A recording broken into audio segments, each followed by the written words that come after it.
I used to own a small gift shop called Meet Your Maker here in the same space. 4.5 years ago or so, I began building a tiny screening room at the back of the shop as a hobby project. And then that sort of snowballed as I started looking online for inspiration. So then I started thinking like tiered seating and red velvet curtains and wallpaper to give it a very old-timey look. And at some points along the way, I came across other somewhat similar micro cinemas, I guess if you can call them that, around the world, but most of them had either shut down or had sort of lost their recognition as world's smallest. So that inspired me to create a true tiny movie theater. It seats 12.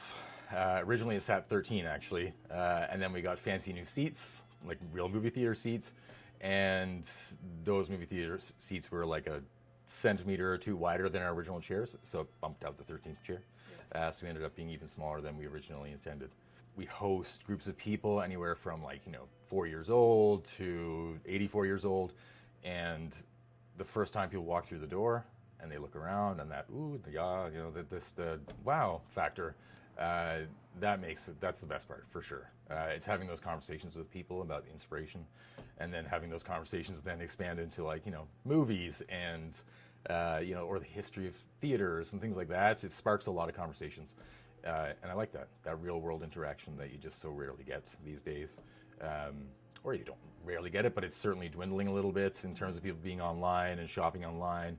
And this is truly an experience that you can't get there. You have to be here, right, physically. So we do a lot of short films because you don't really get to see short films anywhere else, right? Filmmakers make them, and then they end up, they do the festival circuit, and then they sort of die off. They get shelved, and then they get used as like calling cards for short filmmakers, or for filmmakers in general, hoping to become feature-length filmmakers. And then you get the Academy Awards come along, and then it's like, so-and-so won for something, and people are going, good for you, that's great. I don't know what that is, but well done. So being able to host things like that where people can come in for like 20 minutes and experience, what feels very much like a full feature-length movie, just packed into a very compressed time frame.